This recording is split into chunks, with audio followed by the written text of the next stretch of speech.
ರಾಹುಲ್ ಗಾಂಧಿ ಅವರು ಹೋಗಿ ಅವ್ರಿಗೆ ಅಭಿನಂದನೆ ಸಲ್ಲಿಸಿದ್ದಾರೆ. ಅವರು ಅಭಿನಂದನೆ ಸಲ್ಲಿಸಿದ್ರೆ ಇಡೀ ದೇಶದಲ್ಲಿರ್ತಕ್ಕಂಥ ಕಾಂಗ್ರೆಸ್ ಪಕ್ಷದ ಎಲ್ಲ ಹಿರಿಯ ಕಿರಿಯ ನಾಯಕರುಗಳು ಎಲ್ಲರೂ ಕೂಡ ಅಭಿನಂದನೆ ಸಲ್ಲಿಸೋದ್ರಲ್ಲಿ ನಾವೆಲ್ಲರೂ ಕೂಡ ಭಾಗಿಯಾದ ಅರ್ಥ. ಕಾಂಗ್ರೆಸ್ ಪಕ್ಷದಿಂದ ಅವರು ಸಪೋರ್ಟ್ ತಗೊಂಡು CM ಆದ್ರಲ್ಲ, ಹಾಗಾಗಿ ಎಲ್ಲ ಕಡೆನೂ ಅದು ಕಾಂಗ್ರೆಸ್ ಪಕ್ಷ ಒಂದೇ ಅಲ್ಲ, ಅವರಿಗೆ ಬೇರೆ ಬೇರೆ IUML ಕಮ್ಯುನಿಸ್ಟ್ ಪಾರ್ಟಿಯವರು ಮತ್ತು ಅಲ್ಲಿ ಒಂದು ಶೆಡ್ಯೂಲ್ ಕಾಸ್ಟ್ ಒಂದು ಪಾರ್ಟಿ TCKನೋ VCKನೋ ಯಾವುದು ಇದೆ ಅದು ಕೂಡ ಎಲ್ಲ ಸೇರಿ ಮಾಡಿದ್ದಾರೆ. ಈಗ ಅಣ್ಣಾ DMKನಲ್ಲಿ ಆ ಷಣ್ಮುಗಂ ನೇತೃತ್ವದಲ್ಲಿ ಅವರೊಂದು 30 ಜನ ಅವರು ಕೂಡ ಬೆಂಬಲ ವ್ಯಕ್ತಪಡಿಸ್ತಾರೆ. ನಾನು ಹೇಳೋದು ಅವರು ಹೋಗ್ತಕ್ಕಂಥ ದಾರಿ ಭಾಳ ಮುಳ್ಳಿನ ಹಾದಿ. ಈಗ ಕರ್ನಾಟಕದಲ್ಲಿ ಇವೆಲ್ಲ ಫೀಬೀಸ್ ಎಲ್ಲ ಕೊಟ್ಟು ಸರ್ಕಾರದಲ್ಲಿ ಯಾವ ಥರ ಬೆಳವಣಿಗೆಗಳು ಆಗ್ತಾ ಇದ್ದಾವೆ ಅನ್ನೋದನ್ನ ಗಮನದಲ್ಲಿ ಇಟ್ಕೊಂಡಿದ್ದೀವಿ ನಾವು. ಅದೇ ರೀತಿ ಅಲ್ಲಿನೂ ಕೂಡ ಆಗ್ತಕ್ಕಂಥದ್ದಕ್ಕೆ ಅವ್ರು ಎಚ್ಚರಿಕೆ ವಹಿಸ್ತಕ್ಕಂಥದ್ದು ಒಳ್ಳೆಯದು. ಈ ನಿನ್ನೆ 700 ಅಂಗಡಿಗಳನ್ನೇನೋ ಮುಚ್ಚಿಬಿಟ್ಟಿದ್ದೀವಿ ಅಂತಾರಲ್ಲ, ಅದೆಲ್ಲ ಬಹಳ ಆತುರದ ತೀರ್ಮಾನಗಳು. ಅವೆಲ್ಲ ಮುಂದಕ್ಕೆ ಅವರು ದೇವಸ್ಥಾನ ಅವು ಇವು ಕೊಡೋದಿಲ್ಲ, ಅದನ್ನು ರಿಸ್ಟ್ರಿಕ್ಷನ್ ಮಾಡ್ಕೊಂಡ್ಲಿ. ಇವರು ರೆವಿನ್ಯೂ ಬರೋವನ್ನೆಲ್ಲ ಮುಚ್ಕೊಂಡ್ಬಂದ್ಬಿಟ್ರೆ ನಾಳೆ ಎಲ್ಲಿ ದುಡ್ಡಿರ್ತಾನೆ ಏನಾದ್ರು ಖರ್ಚು ಮಾಡೋದು, ದುಡ್ಡೇ ಇಲ್ದಿದ್ರೆ ಖರ್ಚೇನು ಮಾಡ್ತಾರೆ.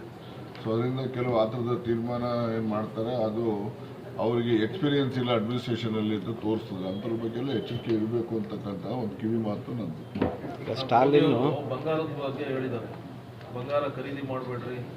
ಈಗ ಮೋದಿಯವ್ರು ಭೂಮಿ ಮೇಲೆ ಇಲ್ಲ ರೀ, ಆಕಾಶದಲ್ಲಿದ್ದಾರೆ. ಅದರಿಂದ ಆಕಾಶದಲ್ಲಿರುವಾಗ ಈ ಗಾಳಿ ಮಾತು ಏನು ಬೇಕಾದ್ ಮಾತಾಡ್ಬೋದಲ್ಲ, ಅದರಲ್ಲಿ ಅದೊಂದು ಮಾತಾಡಿದ್ದಾರೆ.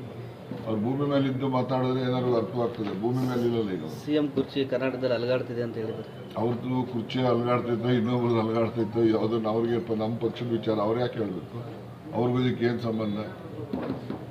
ಅವರು ಸರ್ಕಾರದ ಆಡಳಿತ ಯಂತ್ರ ದುರುಪಯೋಗ ಮಾಡಿಕೊಂಡು ವೆಸ್ಟ್ ಬೆಂಗಾಲಲ್ಲಿ ಗೆದ್ದಿರ್ತಕ್ಕಂಥದ್ದು.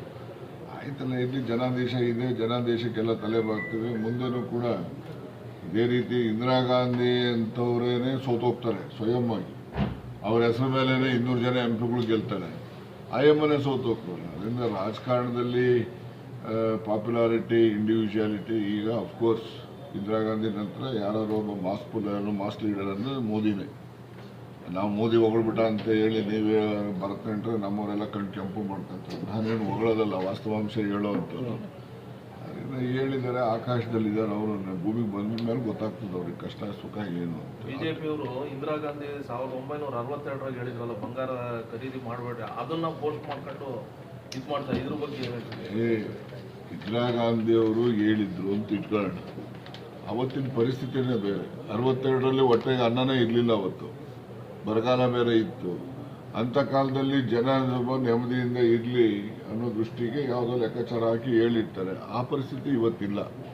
ಇವತ್ತು ಪ್ರತಿಯೊಬ್ಬನ ಮನುಷ್ಯನಲ್ಲೂ ಕೂಡ ಇವತ್ತು ಊಟ ತಿಂಡಿಗೆ ಕೊರತೆ ಇರ್ತಕ್ಕಂಥ ಇಲ್ಲ. ಅವತ್ತು ಒಂದು ತನ್ನಕ್ಕೇನೆ ಜನ ಅವತ್ತು ಒದ್ದಾಡ್ತಾ ಇದ್ರು, ಅವಾಗೆಲ್ಲ ಅಷ್ಟು ಕಷ್ಟ ಇರ್ತಾ ಇತ್ತು.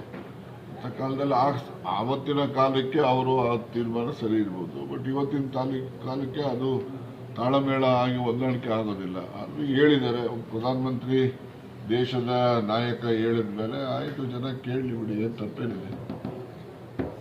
Okay, thank you.